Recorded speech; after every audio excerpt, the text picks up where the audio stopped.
سر آپ ان چند لوگوں میں شامل تھے جو یہ کہہ رہے تھے کہ آئی ایم ایف کے پاس ناک رگڑنے سے بہتر ہے کہ آپ اپنی پالیسیز ریفارمز کر لیں، لیکن نہیں سنی گئی۔ اب جن شرائط کے ساتھ پاکستان گیا ہے، اور ہر دن یہ صبح اٹھ کے ہم پڑھتے تھے کہ جی آئی ایم ایف کے ایجنڈے میں پاکستان کا نام نہیں ہے، اب بڑی کامیابی اس کو وزیر خزانہ اور وزیر اعظم قرار دے رہے ہیں کہ آئی ایم ایف سے معاہدہ آج کل میں ہونے والا ہے، تو ہم کھڑے کہاں ہیں سر؟ سنا پہلے تو میری گزارش یہ ہے، شکریہ آپ کا، کہ میں نے کبھی یہ نہیں کہا کہ ہم آئی ایم ایف کے پاس نہ جائیں۔ جو پاکستان کی اس وقت موجودہ صورتحال ہے، آئی ایم ایف کے بغیر گزارا نہیں ہے، اور آئی ایم ایف کے پاس جانا ضروری ہے، لیکن ساتھ ساتھ ہم کو اپنے ریفارمز کرنے بھی ضروری ہیں۔ اگر ہم ریفارمز نہیں کرتے اور آئی ایم ایف سے قرض لے لیتے ہیں تو وہی پچھلی جو روش تھی اسی روش پہ جا رہے ہیں کہ ابھی قرض لے لو، آج کل کا مسئلہ نکل جائے گا، پھر اگلے سال دیکھیں گے۔ تو فنڈامنٹل ریفارمز کرنے ضروری ہیں، یہ بات آپ کی درست ہے، لیکن آئی ایم ایف کے پاس اس وقت جانا ناگزیر تھا۔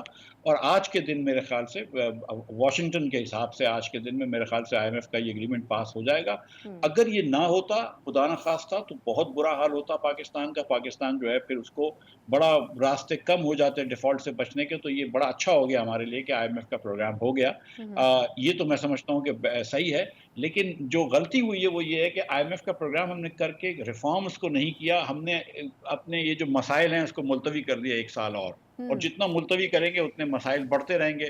2 سال پہلے یہ ریفارم کر لیتے تو شاید تھوڑا آسان ہوتا، 4 سال پہلے کر لیتے تو اور بھی آسان ہوتا۔ اب ہم اور ڈیلے کر رہے ہیں تو اور مشکل ہوگا جب ہم کرنے جائیں گے۔ اچھا، لیکن سر اب آپ کہہ رہے ہیں کہ معاہدہ تو چلے ہو گیا اور ہونے والا ہے، لیکن بہتر ہوگا، لیکن یہ جو ریفارمز ہم کر رہے ہیں یہ آخر ہم کر کیوں نہیں سکے پہلے؟ اب جس طریقے سے ایف بی آر نے بھی نان فائلرز کے لیے کتنا مطلب ایک نیکسس پورا بنا دیا ہے کہ ہر طرف سے ان کو کرش کر کے بالآخر یہ کوشش کی جا رہی ہے کہ وہ فائلرز کے گروپ میں شامل ہوں۔ یہ چیزیں پہلے کر لی جاتی ہیں، لیکن کچھ ایسی بھی چیزیں ہیں جیسے بجلی کے ریٹ ہیں، گیس کے ریٹ ہیں، اس قسم کی سبسڈیز کا خاتمہ ہے، یہ تو وہ چیزیں ہیں سر جو عوام کے لیے زیادہ مسائل کا باعث بنیں گی۔ دیکھیے، گیس کی یا بجلی کی قیمت بڑھانا بالکل ریفارم نہیں ہوتا ہے۔ یہ تو حکومت جو ہے وہ اپنے خرچے بڑھا رہی ہے اور وہ خرچے جو ہے عوام کے اوپر پاس آن کر رہی ہے، تو عوام کے اوپر آپ بوجھ ڈال رہے ہیں۔ پاکستان میں جو بجلی آج آپ بیچ رہے ہیں وہ ہندوستان، بنگلہ دیش، نیپال سے مہنگی نہیں ہے، وہ تھائی لینڈ اور ساؤتھ افریقہ سے بھی مہنگی ہے۔ جو ہم سے قدرے امیر ملک ہیں، ہم ان سے بھی مہنگی بجلی بیچ رہے ہیں، ہماری عوام یہ افورڈ نہیں کر سکتی ہے۔ تو پاکستان میں تو یہ بجلی کی کوئی ریفارم نہیں ہوئی ہے۔ بجلی کے اندر آپ دیکھیے کہ ترسیل اور تقسیم میں جو نقصانات ہوتے ہیں وہ بڑھتے آ رہے ہیں۔ بجلی کے جو بل نہ دہندگان ہیں ان سے ہم بل نہیں لے کر آ رہے، تو ثنا مرزا صاحبہ سے بل کے اندر ان لوگوں کے بھی بل لیے جاتے ہیں جو نہیں دے رہے بل، لیکن ان کو ہم بدستور بجلی دے رہے ہیں۔ جو بجلی کی چوری ہو رہی ہے ڈسکوز کے اندر، اس کی بھی ہم پیسے دے رہے ہیں۔ جو غیر مناسب بھرتیاں کی گئی ہیں ہم اس کے بھی پیسے دے رہے ہیں۔ تو بجلی کے بل میں، اور پھر اس کے بعد 24% ٹیکس دیتی ہیں آپ بجلی کے اوپر۔ سو یہ کہنا کہ بجلی کے اندر کوئی ریفارم ہوا ہے، یہ ایک دم غلط بات ہے۔ کوئی ریفارم نہیں ہوا، صرف ان کی جو چیز کاسٹ تھی وہ ہمارے اوپر لاد دی ہے۔ ایک زمانہ ہوتا تھا کہ وہ قرض میں لے جاتے تھے، اس بار بھی قرض میں کچھ لے جائیں گے اور کچھ آپ کے اوپر لاد دیں گے۔ یہی چیز گیس میں ہوئی ہے۔ اس حکومت نے کوئی ریفارم نہیں کیا۔ دیکھیں، اول ریفارم جو پاکستان میں سب سے زیادہ ضروری ہے وہ این ایف سی ایوارڈ کا ریفارم ہے۔ جو این ایف سی، جو ہم جس سے وفاق کے پیسے ٹیکس میں لے کر جو صوبوں کو ہم دیتے ہیں، اور صوبوں کے پاس وافر پیسے ہیں، وفاق بینکرپسی کی نیچ پہ ہوتا ہے تو وفاق کو زیادہ سے زیادہ قرض دینا پڑتا ہے، وہ نوٹیں چھاپتا ہے، اس سے مہنگائی بڑھتی ہے۔ مہنگائی نے ویسے ہی جان ہلکان کر رکھی ہے لوگوں کی۔ آپ کی تنخواہیں نہیں بڑھ رہی ہیں، آپ کی سیلریز، اپنے روزگار کے مواقع نہیں بڑھ رہے، نوکریاں نہیں بڑھ رہی۔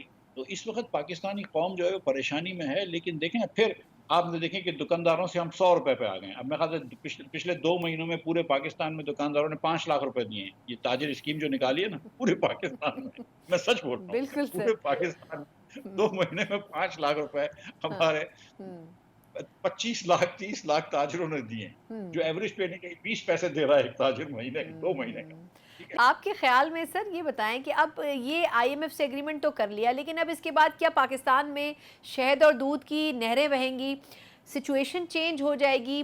کتنا ٹائم لگے گا اگر ہم اسٹرکٹلی ان کی شرائط کے اوپر عمل کر سکیں؟ اگر تو اس حکومت نے مدت پوری کر لی تو کیا آپ کے خیال میں کچھ بہتری کے آثار پیدا ہوں گے؟ اب جو آپ نے یہ بات کی ہے کہ یہ حکومت نے مدت پوری کر لی، اتنا بڑا ابہام آپ نے ڈال دیا ہے سنا۔ سر کیونکہ بڑا یہ تو مشکل ہے کسی بھی حکومت کے میرے 5 سال خیال سے پورے ہونا پاکستان میں۔ ہمارے محترم وزرائے کرام جو ہیں وہ بھی شاید اس بات کو نہیں سمجھ، وہ بھی اس بات پہ ہنسیں گے کہ اگر ان سے کہا جائے کہ آپ مدت پوری کر لیں گے۔ مدت تو نظر نہیں آتی ہے ان کی پوری ہوتے ہوئے، کہ جی۔ امینڈمنٹ ہو یا نہ ہو، دونوں صورت میں۔ ہاں۔ دیکھیے، सनत देखें मैं आपको seriously, hmm, this is the problem in Pakistan. 78% Pakistani बच्चा जो है ना 10 साल का, वो 2 जुमले किसी जबान में नहीं पढ़ सकता है, उर्दू हो, सिंधी हो, जो जबान, ठीक है। पाकिस्तान में 2 करोड़ 60 लाख बच्चा स्कूल में नहीं। बिल्कुल ऐसे ही है। वो बच्चा जो स्कूल एज, ये दुनिया में कोई किसी मुल्क में इतने ज्यादा लोग बच्चे आउट ऑफ स्कूल नहीं है। पाकिस्तान कभी भी मईशत तौर पे तरक्की नहीं कर सकता अगर हम अपने बच्चों को तालीम नहीं देते, अपने बच्चों को सेहत नहीं देते, और अपने बच्चों को छोटा मोटा मतलब अनाज नहीं देते। रात को जिस बच्चे को आप खाना नहीं देंगे, उस सुबह उसको पढ़ा नहीं सकते। सो आपका ये जो सिस्टम है ना, ये एक एलीट कैप्चर्ड सिस्टम है जो एलीट्स के लिए अच्छा चलता है। मिफ्ता इस्माइल के बच्चे तो पढ़ लेंगे क्योंकि मिफ्ता इस्माइल जो है वो, उसके पास 4 पैसे हैं, लेकिन गरीब लोगों को हमने बिल्कुल आगे नहीं आने दिया। जो ज़्यादा टैलेंटेड लोग हैं हमारे, वो आपने देख लिया है कि वो नीचावतनी से एक हमारा बेटा जो है नदीम, किधर जाके वो जीत के आया, लेकिन उसकी हमने कोई मदद नहीं करी। तो कभी कभी टैलेंट बढ़ जाता है, लेकिन ज़्यादातर टैलेंट को हम मार देते हैं। जब तक हम फंडामेंटल रिफॉर्म्स नहीं करेंगे गवर्नेंस का, हम और मजीद जो है वो लोकल लोकल लोकल बॉडीज को एम्पावर नहीं करेंगे। ये 4 सूबों पे 4 इजारादारियां हैं, 3 सूबों पे तो कम से कम आपको पता है कि एक पार्टी बैठी हुई है, 10-10, 15-15 साल से बैठी है, और वो बिल्कुल नहीं छोड़ने को तैयार है अपनी इजारादारी। जैसे पहले वफाक में होती थी इजारादारी, अब 3 सूबों में तो इजारादारी हो रही। बलूचिस्तान के अंदर आपको पता है कि वो भी खैर कौन चलाता है। जब तक ये चीज़ें आप चेंज नहीं करेंगी, गवर्नमेंट को नीचे लेवल पर नहीं लेके जाएंगी, स्कूल ठीक नहीं करेंगी, हेल्थ का निज़ाम ठीक नहीं करेंगी, रोड रास्ते ठीक नहीं करेंगे, नीचे के लेवल पे जहाँ पे और लोग उभरेंगे, सियासत में आएंगे, शोशा कम होगा लेकिन एक्चुअल काम होगा। जहाँ पे मैं जा सकता हूँ अपने मेयर के पास, काउंसलर के पास, बोल सकता हूँ कि यार मेरे घर के सामने कचरा उठा दो, मेरा नाला ठीक करवा दो, मेरे स्कूल बच्चों का ठीक करवा दो। जब तक ये नहीं करेंगे पाकिस्तान आगे नहीं बढ़ सकता। यही मुल्क था 1990 में जो साउथ एशिया में अमीर तरीन मुल्क था, और यही मुल्क है जो आज 5वें नंबर पे आता है 6 में से। सो जब तक आप ये नहीं करेंगे, बाकी सब जो है ना वो मतलब सीरियसली ये सिर्फ ये सिर्फ बातें करने की हैं। ये जैसे हुकूमत है सारा दिन रिफॉर्म्स की बात करती है, 1 पैसे का रिफॉर्म नहीं किया। कहा हम पेंशन रिफॉर्म्स करेंगे, नहीं किया। कहा हम हुकूमत की कंपनियों को, मिनिस्ट्रियों को सूबे में डालेंगे, नहीं की। मिनिस्ट्रीज बंद करेंगे, नहीं की। तनख्वाहों को देखेंगे, नहीं किया। खर्च अखराजात कम करेंगे, 24% बढ़ा दिए। डेवलपमेंट एक्सपेंडिचर्स में करप्शन खत्म करेंगे, 50-60% बढ़ गया। ये हुकूमत सिर्फ बातें करती है क्योंकि इनको सिर्फ अपनी कुर्सी है, और ये कुर्सी का निज़ाम भी इसलिए कि वो बेचारे जीत के नहीं आए। हारी हुई टीम को आपने बिठा दिया है तो वो वैसे ही वहाँ पे शर्मिंदा है, तो अब ये क्या काम करेंगे? बहुत बहुत शुक्रिया। ये हुकूमत जो है ये कोई अवाम का काम नहीं कर रही। ये हुकूमत जो है वो कभी आइन को छेड़ रही है, कभी कोर्ट्स को छेड़ रही है। ये सिर्फ हुकूमत जो है ये खुद पावर में रहने के लिए तमाम जुस्तजू इसकी हो रही है।